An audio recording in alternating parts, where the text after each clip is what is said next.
Amados hermanos en Cristo Jesús, paz a vosotros. Comenzamos una nueva entrevista en este nuevo programa que se llama La Otra Versión de, y como sabrán, ya se habrán dado cuenta en la miniatura del video, pues está nuestro hermano diácono Julio Silva, al que le agradecemos mucho que esté compartiendo este tiempo con nosotros. Hermano Julio, pues el tiempo es para ti, así que danos tus generales, preséntate quién eres, cómo te llamas, qué haces, tus hijos, etcétera. Pues pasa vos, amados hermanos. Muchas gracias, hermano Adán. Pues mi nombre completo es José Julio Silva González. Mi esposa es Magdalena Romero Cruz, ustedes ya la conocen. Tengo 6 hijos: Josué Abraham, Jafet Moisés, Adonai Emanuel, Judá Elí, Samuel Uriel y Elías Benjamín. Esta es mi familia. Me dedico a la carpintería como tal, a hacer infinidad de muebles. Ese es mi trabajo. Y como saben, soy, por la misericordia de Dios, diácono de la Iglesia de Dios Israelita.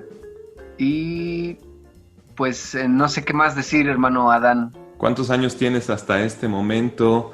Hoy que es domingo 23 de agosto, 8:21, perdón, de la noche. ¿Cuál es tu edad, hermano Julio? 46 años. Cumplí 46 años en diciembre y pues obviamente ya voy para los 47 años.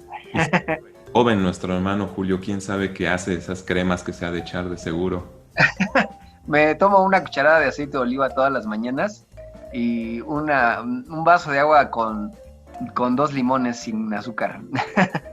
Apunten receta, por favor, hermanos, porosos como nuestro hermano Julio. ¿Cuál es la rutina de un día de nuestro hermano Julio que no sea el de la iglesia? ¿Cuál es, entre semana, cómo es la rutina desde que te levantas?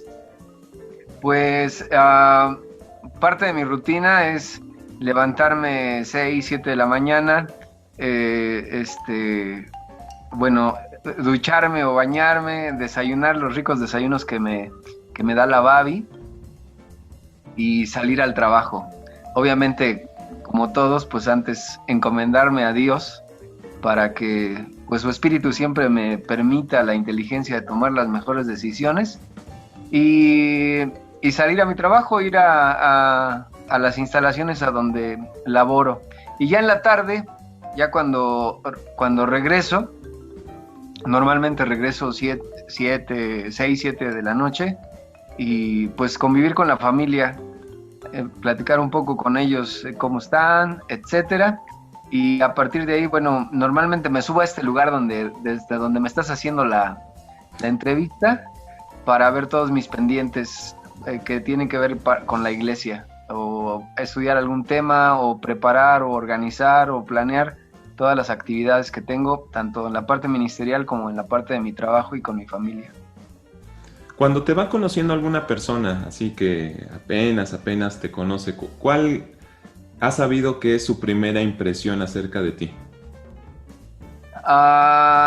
Fíjate que esa es una cosa muy curiosa, pero normalmente algo que pasa, y sé que es por Dios, porque finalmente es por lo que Dios nos ha dado y su bendición, es que las personas por alguna razón me tienen confianza, pese a que no me conozcan. En mi trabajo normalmente cuando me contactan para trabajos de carpintería, la realidad es que no me conocen y normalmente me invitan a sus hogares, me enseñan, o sea, me hablan de ellos, pues, no directamente. Yo voy a la parte de medir y termino hablando con ellos de su vida, de lo que hacen, a qué se dedican. O sea, es muy cálido, entonces no sé qué refleje esa parte, pero no, me pasa constantemente que termino haciendo amistad con las personas con las que pues Dios me ha dado la oportunidad de trabajar. Sí, pues tienes esa cara así como de confianza, como que, bueno, sí le puedo contar a lo mejor. No lo sé, pero bueno, eso es importante para un obrero, ¿no? Que podamos reflejar esa confianza y cómo, por ejemplo, ese trato, por ejemplo, con tus hijos. Son 6 varones, amados hermanos. Si se dieron cuenta a la hora de que nuestro hermano Julio dio los nombres, son 6 varones. Y ¿cuánto se lleva entre Josué y Benjamín en años? Aproximadamente 6 años. 6 años. Entonces, pues obviamente tienes a uno de 20 o 21 tiene Josué. 21. 21. Y tienes Y el otro va a cumplir 15. Exactamente. Entonces, ¿cómo es el convivio con cada uno de ellos? Pues con mis hijos mayores, en este caso con Jos, que es una persona seria, muy reservada, siempre ha sido con mucho respeto. Él es un hijo muy prudente, muy callado, muy respetuoso, todo el tiempo muy respetuoso. Es de muy pocas palabras, pero como siempre las personas de pocas palabras cuando hablan son muy concisas. Entonces el trato con él es de mucho respeto, de poca comunicación, porque te digo, le pregunto, ¿estás bien? Él contesta, sí. ¿Necesitas algo? No. ¿Cenaste? Sí, papá. ¿Te sientes bien? Sí. Entonces son cosas muy, muy prácticas. Es salvo cuando hay algún enojo, pues entonces ya las palabras son más abundantes, pero casi siempre es muy reservado. Con Moisés es un chico que habla mucho, habla mucho. Entonces, es una relación quizá inclusive, a lo mejor hasta más, ¿cómo se le puede hacer? Informal, porque Moisés es bromista conmigo, cosas de ese tipo, ¿no? Y en el caso de Emanuel tiene esa parte, es más emotivo que los otros dos, su carácter es más fuerte, pero aún así es muy comunicativo, habla mucho conmigo de sus proyectos, sobre todo sus proyectos de vida, de lo que quiere hacer. Con los cuates, Judá siempre es un chico muy noble. Él normalmente escucha más de lo que habla. Casi siempre me escucha y sus respuestas también son como las de Josué, muy puntuales. Y de repente cuando se comunica conmigo alguna circunstancia siempre es muy objetivo. Habla de lo que quiere, no más. Sammy es más reservado. Samuel es un chico muy metido en la parte de la escuela, muy comprometido con lo que hace, igual, bueno, como todos, pero él es así como muy metido en esa parte, muy metódico, también es muy respetuoso, tan respetuoso que es el que no se lleva con sus hermanos en la parte de bromas o eso. Él es así como, a mí no me gustan las bromas y sus hermanos así como que le tienen respeto, aunque de repente se le salen chascarrillos. Y bueno, aquí la parte que hace la fiesta y el que hace reír a todos y el que todo el tiempo hable y hable con todos es Benjamín. Siento que él, por ser el más pequeño, recibió tanto el ejemplo de Josué, de Moisés, de todos, toda la experiencia, y tiene esa chispa de que, cuando están todos juntos, pues es la fiesta con él. Imita, hace sonidos raros, y la relación conmigo es pues la de un adolescente que está entrando en la adolescencia, de repente con molestias, de repente con alegrías, pero en lo general tenemos una relación, siento que sana, gracias a Dios. Uh-huh. ¿Quién de todos ellos crees que es el que representa más al Julio Silva de niño?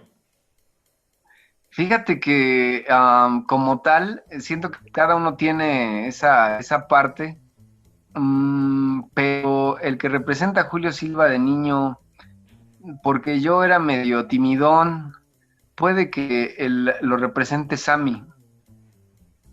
Como más enfocado a las tareas, y ahorita lo que te vamos a preguntar para que nos ayudes a ampliar esa información. Bueno, ¿cómo fue tu niñez para que llegues a esa conclusión, ¿no? De que es el que más se representa, el que más se equipara a ese Julio Silva pequeñito, ¿no? Y fíjate que yo nazco en el seno de una familia de pueblo. Por las circunstancias, mi papá se fue antes de que yo naciera y me criaron mis abuelos. Entonces, porque mi mamá yo nací en el Estado de México, en Toluca. Mi mamá se tiene que ir a México por razones naturales de poder dar la manutención que yo necesitaba, se va a trabajar y me deja con mi abuela y mi abuelo, y mis abuelos me crían como su hijo, el más pequeño. Ya cuando yo nazco, mi tía pues ya es una joven, entonces fui como su hijo el pequeño. Mi mamá se fue a los 9 meses después de amamantarme durante 9 meses, me desteta y se va y me quedo con mi abuela. Entonces mi abuela se hace cargo de mí con mi abuelo y yo vivo una vida pues curiosa porque recibo el cariño de mi abuelo, toda la atención de 14 años, que es el tiempo que me cuidaron. Mi abuelo era el tierno, siempre estuvo para mí. Yo le decía, oye, quiero ir a tal lugar, y me decía, vamos.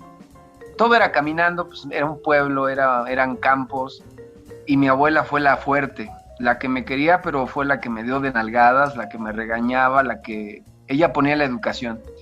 Tengo en mi cabeza que mi abuelo una sola vez recibió una bofetada de él, y porque pues quizá hice algo no torpe, pero me acuerdo que yo lloraba y mi abuelo lloraba conmigo después de que me dio una bofetada por lo que hice mal.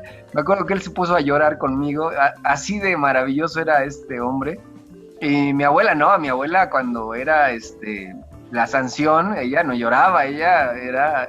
Entonces, eso hizo, bueno, la parte que me preguntabas por qué me asemejo a Sammy, es que como crecí prácticamente como el hijo más pequeño, el que ya estaba en la casa, mi vida era un poco como del hijo único, del que jugaba solo con unas varas y unos terrones, y mis tareas eran solo, mi abuela no sabía leer, mi abuelo apenas si sabía leer. Entonces recuerdo mucho a mi abuela que me preguntaba si hacía la tarea y me la revisaba aunque ella no supiera leer, pero ahí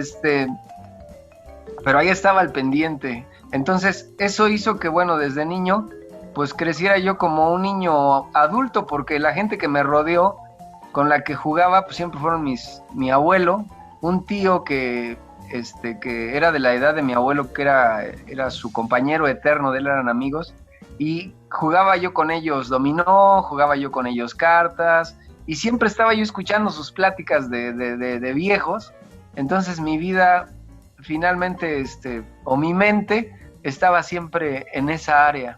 Mi vida en la escuela, te vuelvo a repetir, era ir a la escuela, regresar y hacer tareas. Entonces veo esa parte con Sammy, y pues de repente las bromas no me caían porque estaba solo, y mis tíos fungían como papás todos y mis tías mamás. Uh-huh. Entonces, pues era el niño de la casa.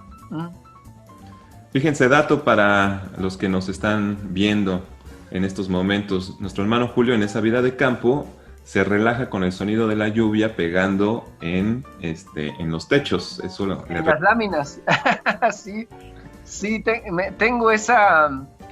Para mí es un deleite, quizá porque esto me hace recordar a mi abuela. Cuando llovía, la casa de mis abuelos era de adobe, ya la tiraron, pero antes era de adobe, con láminas de cartón. Una gran era láminas de cartón. Entonces, en tiempo de lluvias, Toluca empieza las lluvias el 15 de mayo y terminan exactamente, o terminaban, cuando los ciclos eran perfectos, el 21 o 22 de septiembre.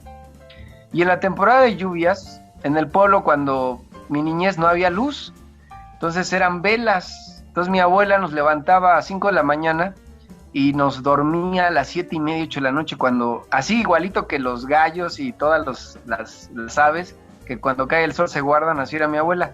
Pero cuando llovía, que normalmente las lluvias empezaban entre 7 y 8 de la noche, me acuerdo mucho que me acurrucaba mi abuela entre él y mi abuelo, y me abrazaba y me hacía piojo.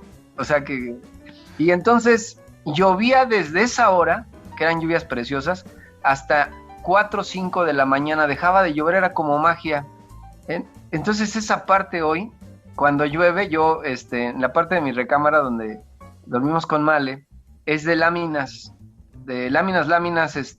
metálicas, y unas láminas son translúcidas. Entonces, honradamente, cuando llueve como esta temporada, es un deleite. Y en cuanto empieza a llover, yo me subo a mi cuarto, sea la hora que sea, me meto a la cobija y me tapo, porque para mí es como una terapia. Y es algo maravilloso. Es parte de lo que tengo en la mente. No, está perfecto. Esa transición entre la vida de campo, o más sencilla, por decirlo de esa manera, a luego ya la ciudad, cuando ya tienes otros estudios, ¿cómo fue? Fíjate que me ayudó mucho en la estructura emocional, haber compartido esos 14 años en mi pueblo. Tuve una pequeña intermitencia en donde mi madre hace una nueva vida y hace una familia y me quiere llevar como a los 5 años y me lleva unos semanas, pero yo me enfermé terrible porque extrañaba a mis abuelos y mi madre se da por vencida y me regresa a la casa con mi abuela y mi abuelo porque pues, no lo toleré. Entonces de ahí ya no fue intermitente, me quedé con mis abuelos y algo que me enseñó mi abuelo mucho y mi abuela es que eran personas extremadamente humildes, pero extremadamente. Bueno, no solo ellos, el área donde vivíamos era un área rural, pero una costumbre que tenían es que cualquier persona que se acercaba a la casa, fuera el que les dejaba el pescado, el de la leña, a todos les ofrecían un taco y un vaso de agua. Era algo así que pues yo era niño y decía que como por qué no, pero se me quedó en la mente y eran muy vastos, aunque fuera, bueno, era campo, ellos sembraban frijol, maíz, etcétera, pero siempre eran muy vastos en compartir con las personas, siempre fueron así, no eran personas perfectas, tenían vicios, tenían conductas humanas, pero esa parte se me grabó mucho cómo es que gente que no conocían siempre trataron de dar lo mejor y mi abuelo era violinista, era el violinista del pueblo y todo mundo lo quería, le decían Don Teban porque se llamaba Esteban, pero le decían Don Teba y todo mundo en el pueblo lo conocía, lo apreciaba y lo saludaba. Entonces a mí me impactaba porque decía, era una persona muy bajita y tenía un problema en la espalda, él se cayó, se lastimó y se le hizo como una protuberancia en la espalda. Y yo lo veía de niño y lo veía tan seguro, un hombre tan seguro de campo, tan dócil, tan humilde, tan amable, y ver que lo querían como lo querían a mí me daba un orgullo, yo me sentía orgulloso de él, siempre me sentí orgulloso de él. Y mi abuela, pues te digo, no obstante, era la que siempre sacaba el taco y el agua. Entonces, así me educaron. En el pueblo tú usabas unos zapatos por años, les tenías que hacer un hoyo para sacar los dedos y cuando te compraban nuevos no te los dejaban usar porque todo estaba lleno de lodo. Entonces, yo pienso que así era, o sea, en mi mente así se forjó. Cuando yo voy a la Ciudad de México, que llegué en 1985, llegué en julio de 1985, y con el anhelo de regresar a clases. No sé si tú te acuerdas que no entrábamos a clases en agosto, entrábamos en septiembre. Entonces me voy para allá, y obviamente se viene lo del temblor del 85, ese año lo perdí porque la escuela donde iba a ir creo que se fracturó, le pasaron cosas. Entonces ese año mi mamá, para también una persona muy responsable, me mete a trabajar con un señor que teníamos que estar a las 3 de la mañana porque teníamos que descargar cajas en los tianguis, ir a la central a traer la carga de la gente de comercio y regresar a la casa a las 12 del día, hacer actividades y en la tarde volverme a ir, y así fue hasta que llegué a la primaria. Cuando llego a la primaria, obviamente, soy un niño de campo, con un lenguaje de campo, con acentos de campo, y empiezo a ver una discriminación, pues, que yo no entendía. Decía, ¿por qué se comportan así, no? ¿Por qué me tratan así o por qué me ven así? Pero a lo largo de la vida tuve excelentísimos maestros, gente, no solamente académicos que me dieron clases, sino personas que me quisieron bien, siento.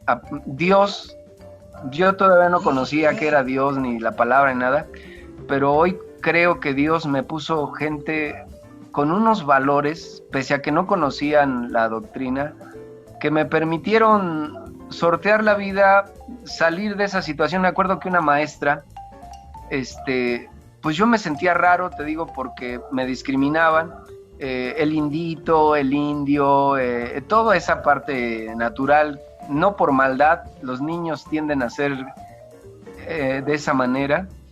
Entonces la maestra me afianzó porque a mí me gustaba escribir y me mandaba a concursos constantes de escritura, y empecé a ganar en la primaria, en quinto año de primaria, y eso me dio la oportunidad de ir saliendo.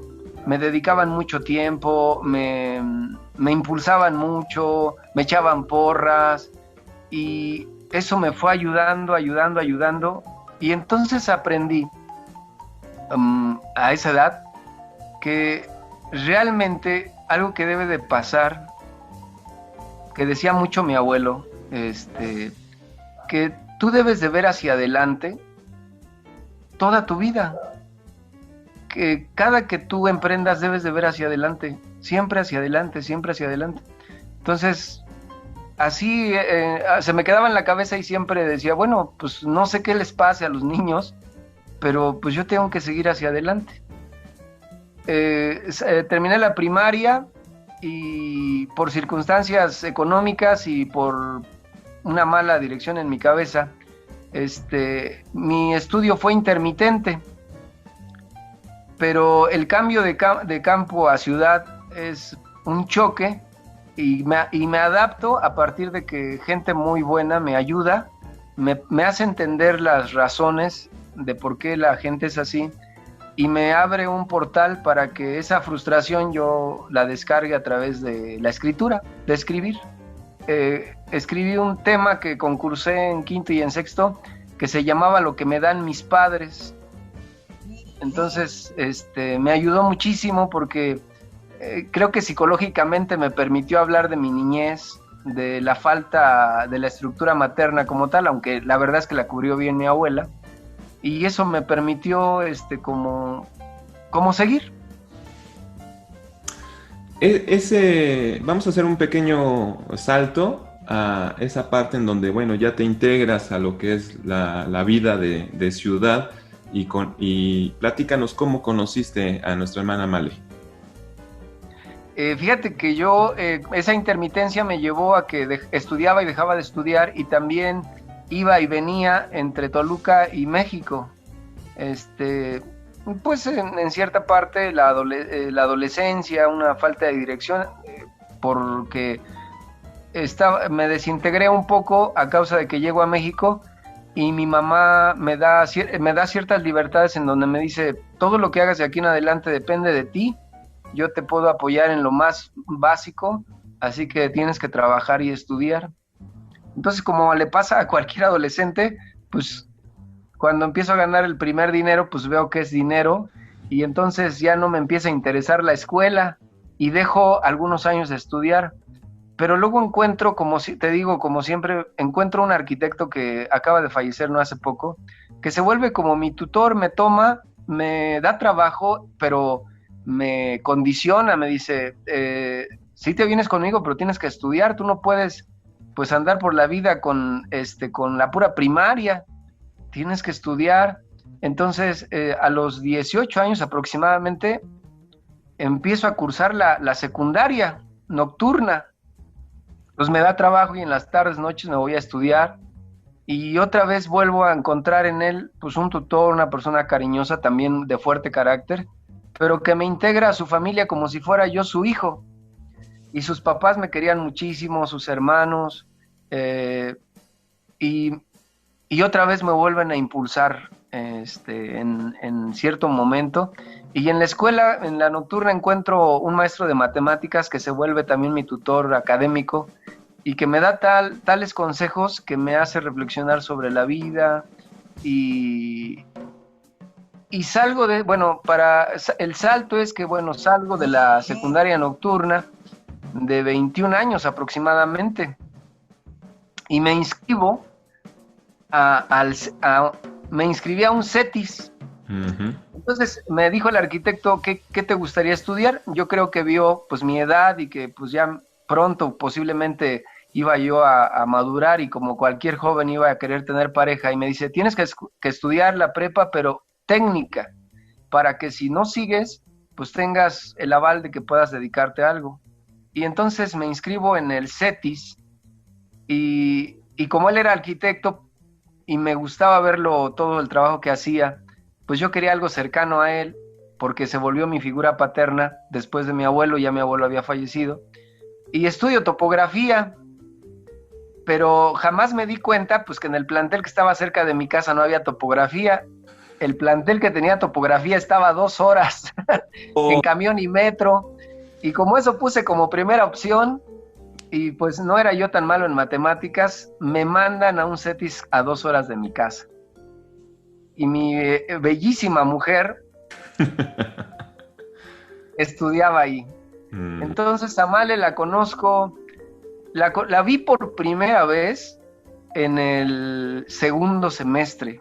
Ni siquiera le hablaba ni nada. Me pareció muy guapa, porque la verdad es que siempre ha sido guapísima, pero solo la vi porque yo ya tenía 21 años, Male tenía 15, ¿no? 15, 16, sí, 21, 22 años tenía, ella tenía 15, 16 años, ella iba muy bien dentro de su edad, y pues el arquitecto había influenciado tanto en mi vida que la verdad es que yo ya estaba enfocado más en la parte de, era un hombre estudiando la prepa, y ya tenía otras ideas, ya mis amigos eran los maestros, con eso te digo todo, mi equipo de fútbol en la prepa eran los maestros, mis amigos eran los maestros, los alumnos pues me parecía, pues los veía con cariño, pero no tenía yo nada que platicar con ellos porque pues eran adolescentes, la gran mayoría.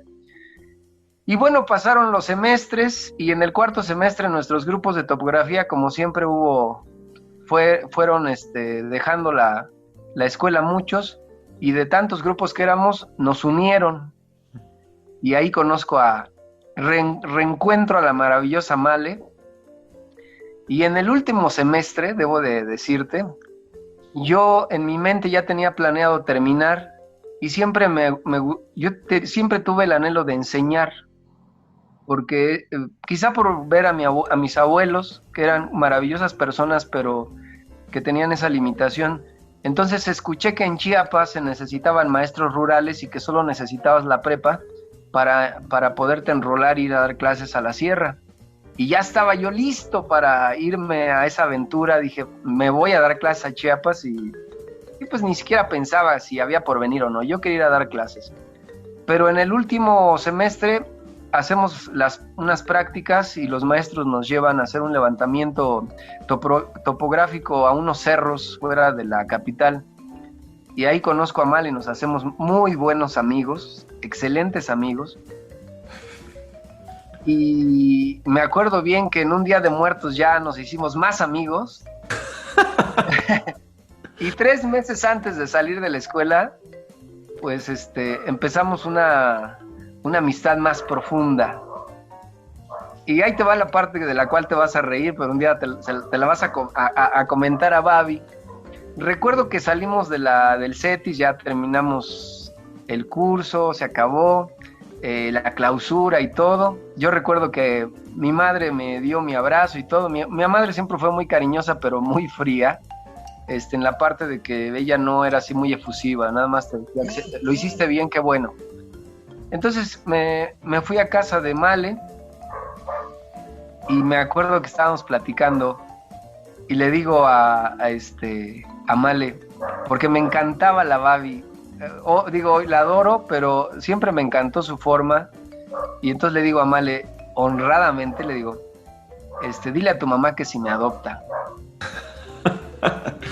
ok. Male le dijo a la Babi, oye, que si lo adoptas, y la Babi dijo que sí. Escucha bien lo que dijo. Yo creo que ella ni siquiera, yo pensé que lo decía de broma, pero la realidad es que cuando dijo que sí, dije, pues ya me quedo. Ya para qué me muevo, para qué arreglar lo que no está roto, ¿no? Así es, entonces así fue como conocí a Male, y así fue como aproveché ese momento en que la Babi, de broma, yo pienso que lo permitió, y finalmente, bueno, pues me quedé con la idea, y pues con su hija.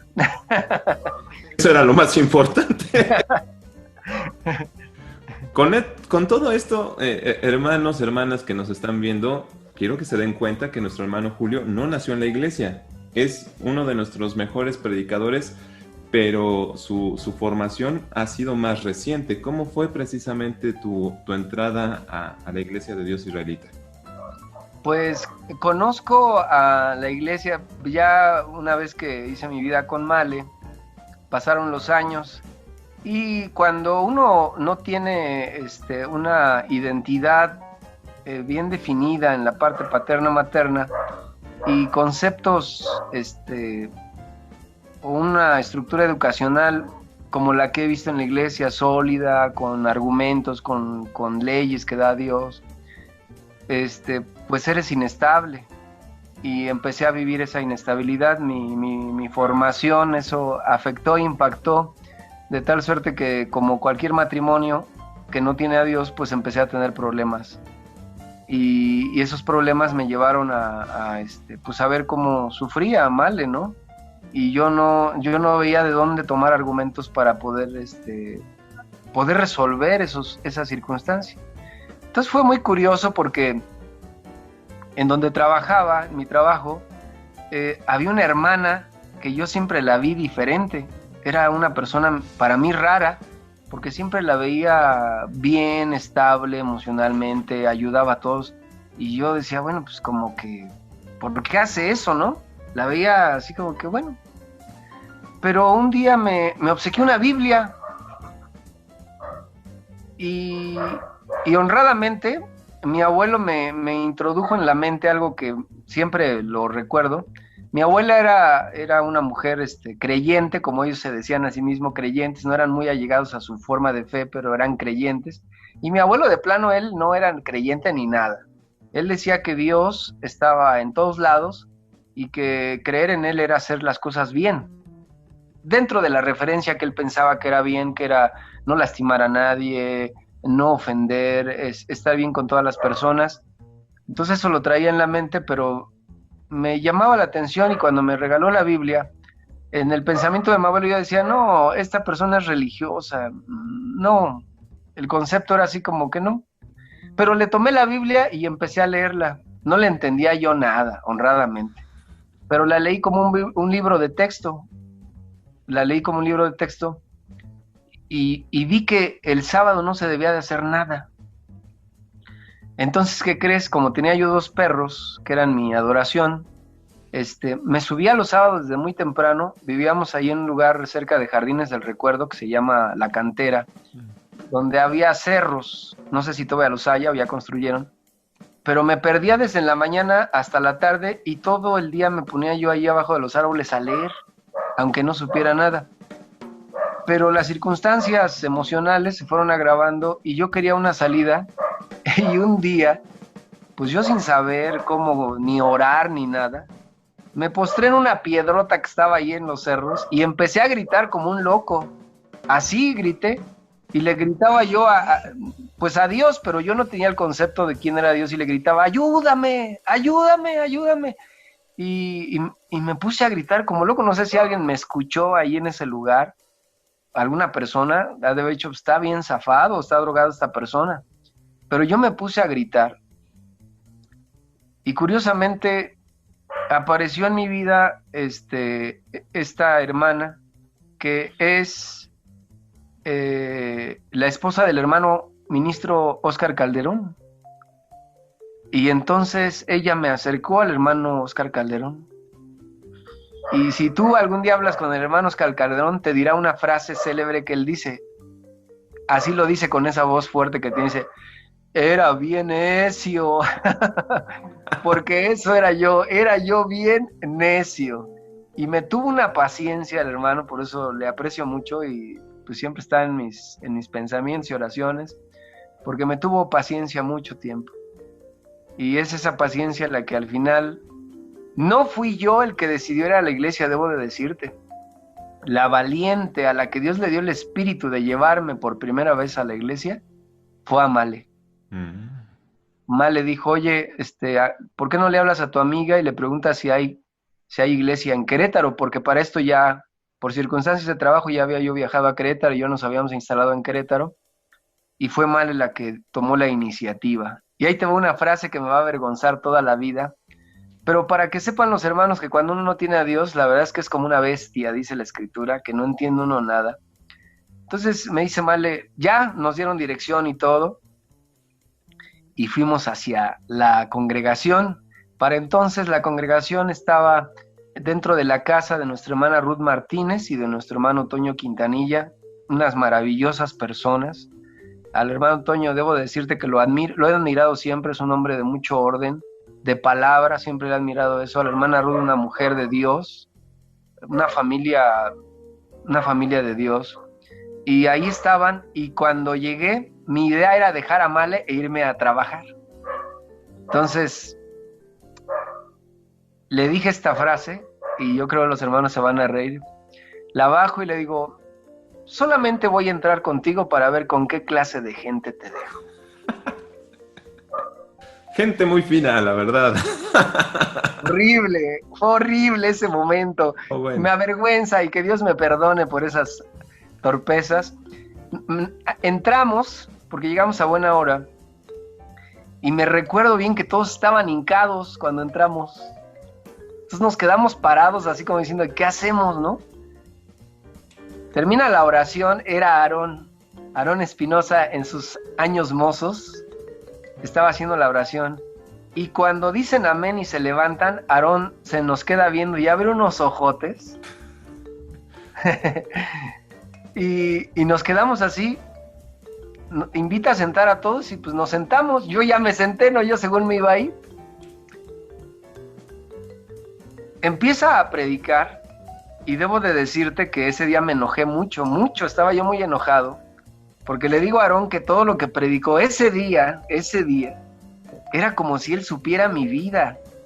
O sea, lo que estaba predicando era muchas cosas que me estaban pasando, las consecuencias y la forma de vida que llevaba, él las sabía. Entonces me dio coraje, la verdad me dio coraje, y me acuerdo mucho que Gerardo Mier estaba al lado de mí. Ellos llevaban 6 meses, creo, también siendo adoctrinados. Nino había hecho un gran trabajo con ellos y ya ellos estaban integrándose a la iglesia. Pero eran también nuevos. Entonces, por ahí me dicen que hasta grosería se me salía, ¿no? Palabras que no recuerdo, pero se sonríen mucho de cómo entré a la iglesia. Y así fue como llegamos por primera vez a la iglesia. Y desde ese día, después de que como dice mi Babi, me dieron unas piedricaciones terribles que me sangraron el hombre interior, ya me aferré y dije, voy a volver. ¿Cómo es que sabe mi vida? Quiero investigar cómo sabe todo esto. Y de ahí, bueno, empezó sé que fue Dios quien me tuvo piedad.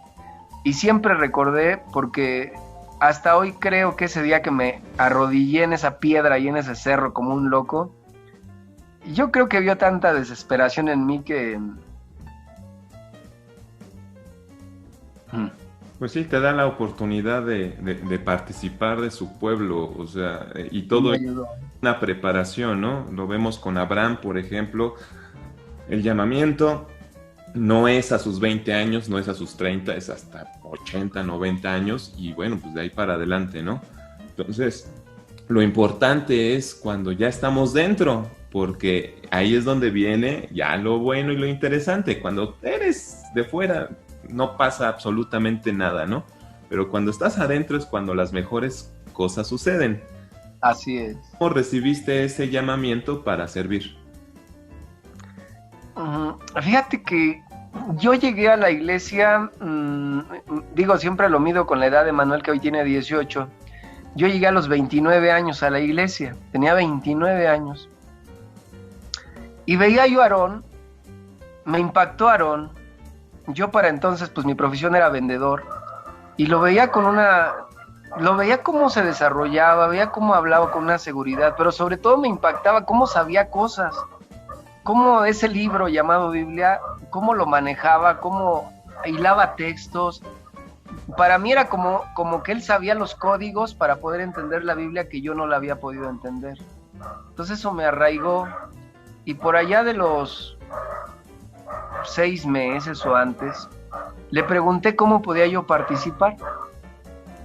Y entonces ya me dijo que había una preparación, y que pues esa preparación era hasta la Ciudad de México. Entonces, pues me voy a la preparación. O sea, antes de un año yo ya quería ir a la preparación. estaba en lo que dice la escritora, en mi primer amor. O sea, yo quería hacer todo por todo, ¿no?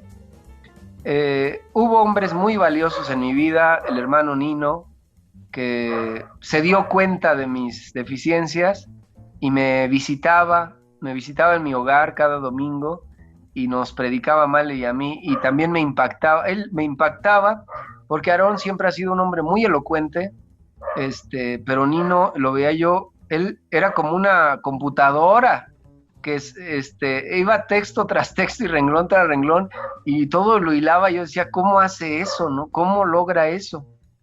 Pero pues estos hermanos que participaron en mi formación, primeramente el hermano Oscar con su esposa, posteriormente Aarón y los hermanos que llegaron, Nino que nos tomó de la mano a Male y a mí,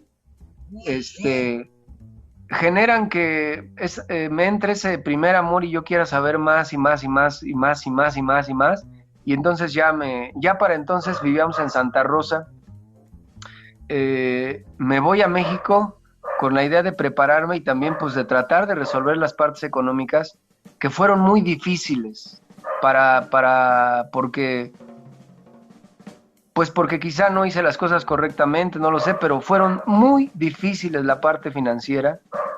Pero la verdad le agradezco a Dios que me haya dado una mujer como mi esposa y una suegra, porque yo tengo el respaldo de 2 mujeres que me han respaldado desde siempre, desde que estamos juntos, que ha sido mi esposa y mi suegra, no solo a mí, sino a mis hijos.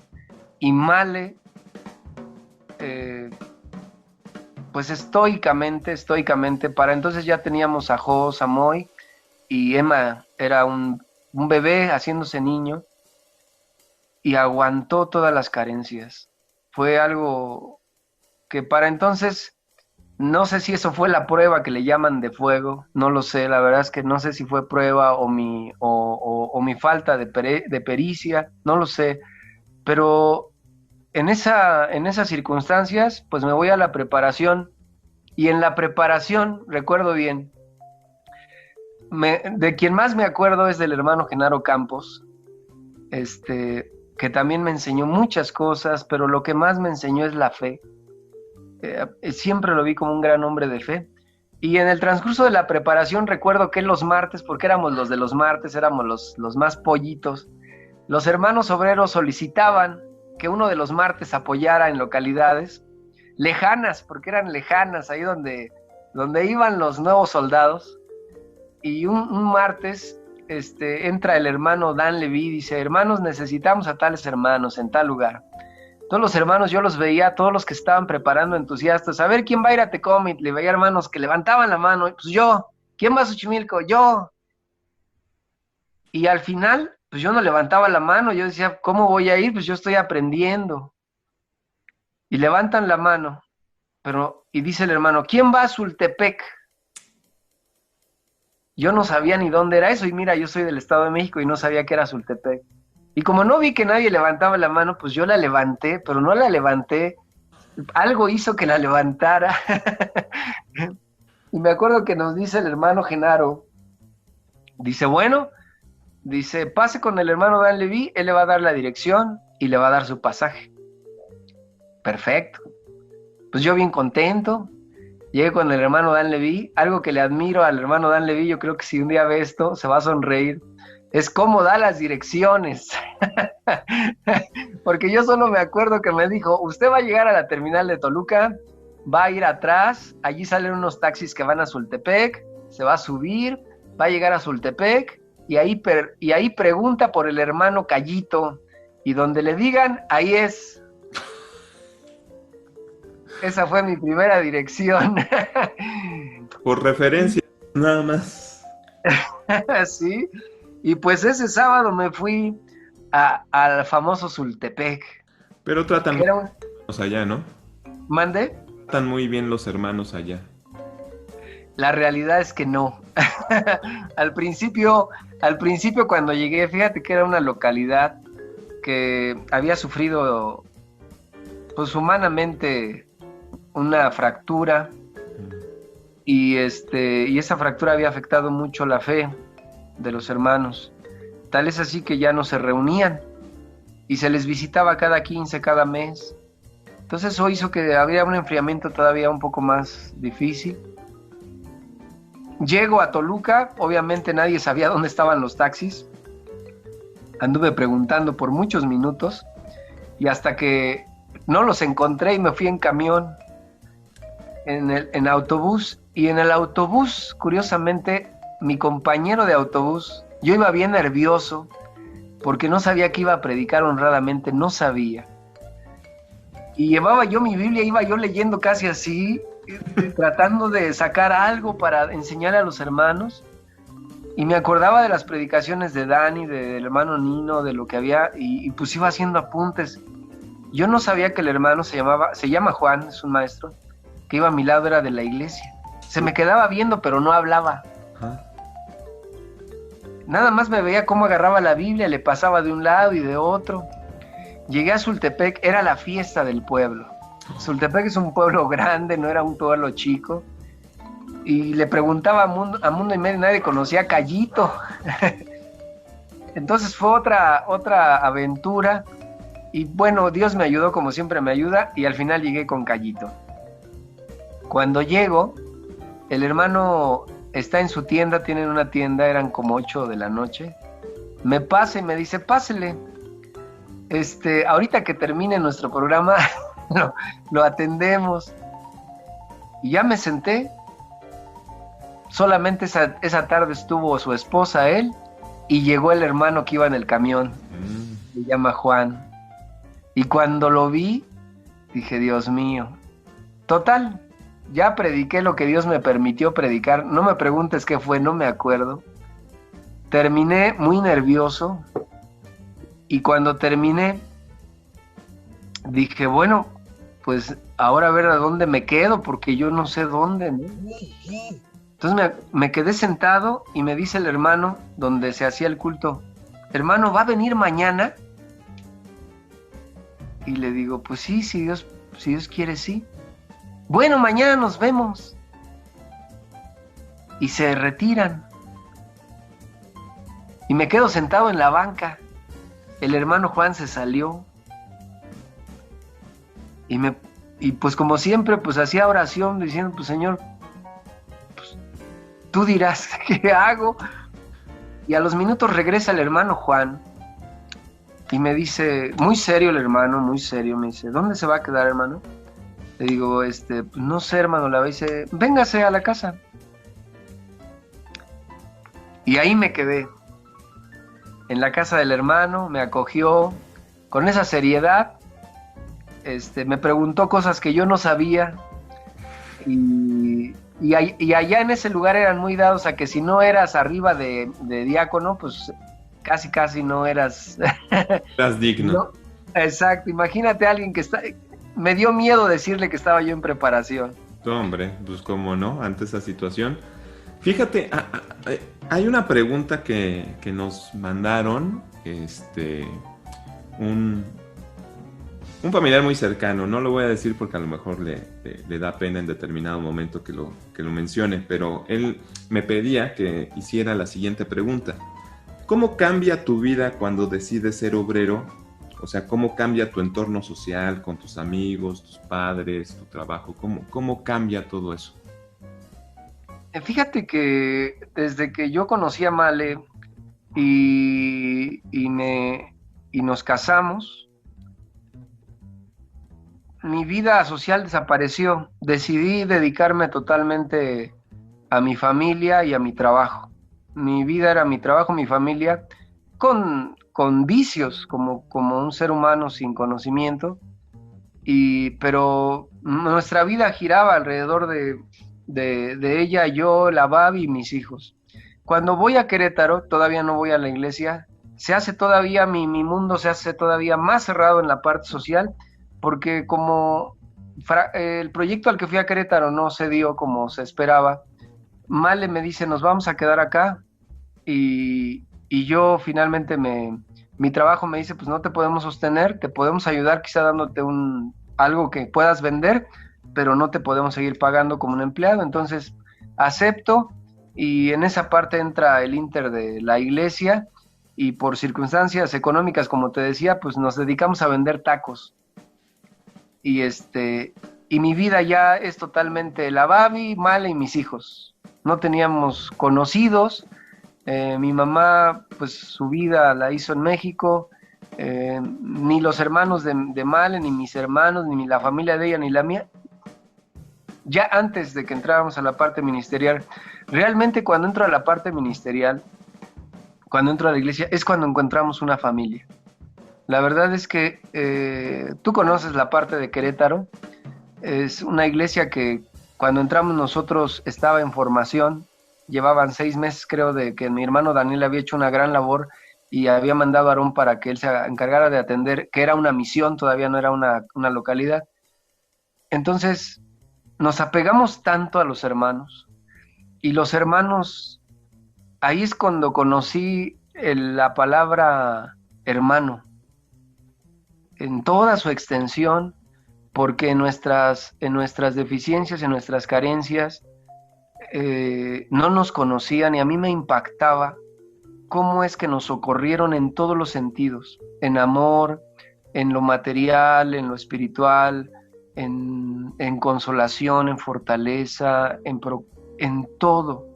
O sea, yo estaba anonadado, pero así impactado de que existieran personas con esos valores. Estaba yo impactado.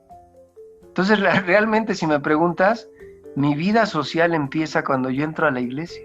Nuestra vida social como familia, con Mal, con mis hijos, con Babi, fue hasta que entramos a la iglesia. Porque antes de eso, pues éramos semi-ermitaños en Querétaro. Sí. Ante esa parte de la vida social, bueno, ya la compartes más con los hermanos y quiero ir concluyendo la entrevista solamente con un par de preguntas. Una de ellas es, antes de que haga la pregunta, comentarles a los hermanos, ir al cine con mi hermano Julio es fantástico, ¿eh? Sí, es cuidado, está con sus palomitas, más lo que de repente se puede comer ahí en el cine, todo tranquilo. Puede ser la peor película del mundo, puede ser de que se comen a la gente, ¿no?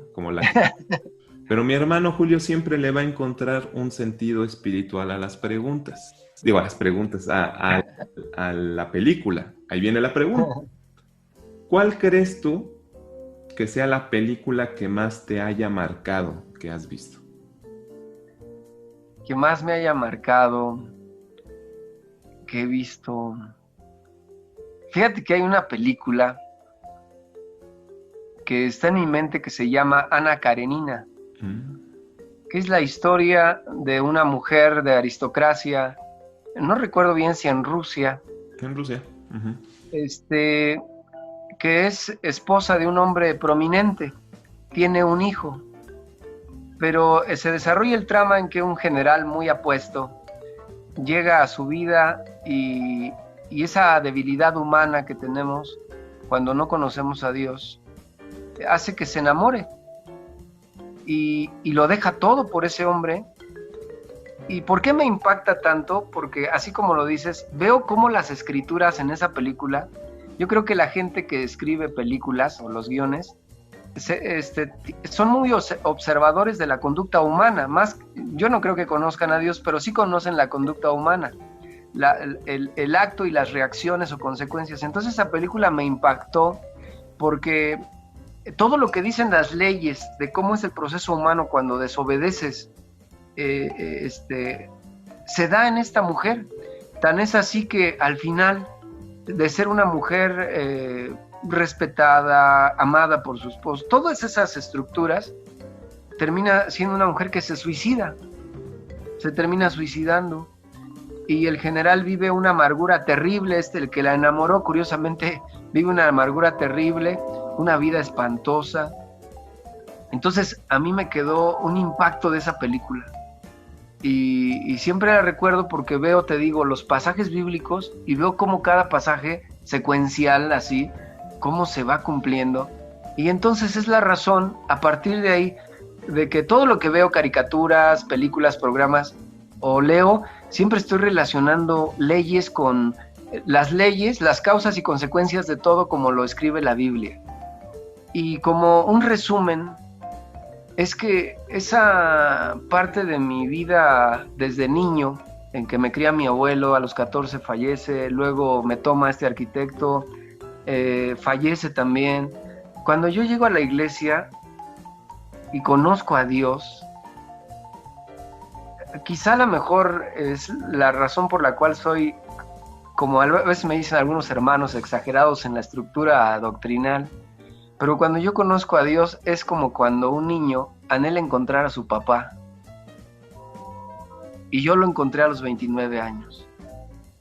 O sea, de ahí creo que los que me conocen en Querétaro se dieron cuenta cómo evolucionó mi vida, en todos los sentidos, en seguridad, en conocimiento, en las formas de tratar a mi esposa, a mis hijos, porque la realidad es que no era yo una buena persona, pese a que uno intenta ser una buena persona. Pero fue hasta que hallo a Dios y a Cristo que encuentro a mi papá. Y cuando encuentras a tu papá, pues te quieres volver loco, ¿no? Yo pienso en la parte de mi imaginación y quieres estar con él y quieres hablar con él y aprender de él. Y así lo tomo. Y hasta hoy he tomado esa parte. Pese a mis deficiencias, sigo pensando que a los 29 años encontré a mi papá. Y es la parte en la que me aferro hasta el día de hoy. Y he procurado decirle a mis hijos, quizá a mi manera, eso, que yo soy la parte paterna, pero su verdadero padre, el que los ama, el que los va a llevar a todo aquello que anhelan, es Dios. Porque eso es lo que yo encontré en la iglesia. Encontré a mi padre. Pues es una declaración muy fuerte. Yo quería hacerte una última pregunta, pero creo que con esa declaración lo podemos hacer, o sea, lo podemos ver. La última pregunta, porque pues, el tiempo, mis hermanos, ya se acaba. Hermano Julio es excelente conversador, aquí nos podríamos seguir toda la noche y a lo mejor seguiríamos y no terminaríamos. Todo principio tiene su final. Sí. Una segunda parte, escríbanlo y bueno, pues en un futuro lejano tal vez hagamos una segunda parte. La última pregunta era, ¿qué mensaje querrías tú compartir con la iglesia que nos está escuchando? Pero yo creo que ese mensaje es muy bueno, lo que acabas de decir. Pues mi mensaje es que hasta que conoces a la iglesia, encuentras al verdadero padre. Yo no digo que no, los papás que tuviste, digo, quizá en mi caso fue las circunstancias que viví, ¿no? Yo no tuve, así que no hay problema. Ajá, exacto. Pero sin embargo, para mí fue así y yo he experimentado lo mejor que he experimentado en mi vida. Las mejores personas con las que yo he convivido en mi vida y voy a caer a tierra pensando es a Dios, a su Hijo y a mis hermanos de la iglesia. Yo no he visto personas más extraordinarias y creo que nunca las veré. Entonces el mensaje es que siempre tengamos, porque es lo que esa convicción. No hay un lugar más maravilloso. Hay un texto que me encanta, yo creo que con eso voy a cerrar. Dice, yo me alegré con los que me decían, a la casa de Jehová iremos. En la realidad para mí se cumplió hasta hoy, con mis hijos, con mi esposa, con mi suegra, con mi familia, hoy con mi cuñado que forma parte de mi familia. Esa es la mejor frase que hemos vivido y que hemos encontrado. Aquella persona que nos dijo, a la casa de Jehová iremos, desde que conocimos a la esposa del hermano Calderón, al hermano Aarón, al hermano Nino y posteriormente al hermano Daniel, que fue también parte de mi mentor, porque si agradezco algo de que me dio equilibrio entre saber llevar a la iglesia y vivir mi vida civil sin dejar mis responsabilidades, fue mi hermano Daniel.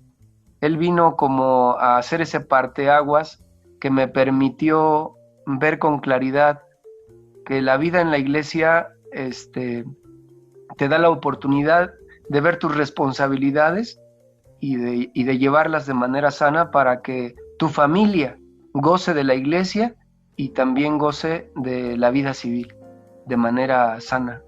Ordenada y equilibrada, ¿no? Yo creo. Exacto, exacto, ajá. Bueno, amados hermanos, pues ha sido la entrevista, ha sido este programa de la otra versión de nuestro hermano diácono, hasta ahora, diácono Julio Silva. Les agradecemos mucho que nos hayan acompañado. Le agradezco mucho a mi hermano Julio que haya tenido este tiempo para compartir con nosotros y pues le ruego que se despida y nosotros pues también después de mi hermano Julio nos despedimos. Pues en el inmenso amor de Cristo Jesús, amados hermanos, y gracias a este hombre que él sabe que lo adoro, lo quiero mucho, es una persona también que ha influenciado mucho mi vida con su familia, y que el eterno Dios te siga bendiciendo, Adán. Paz a vosotros. Nos despedimos, mis hermanos. Dios les bendiga también. Paz a vosotros.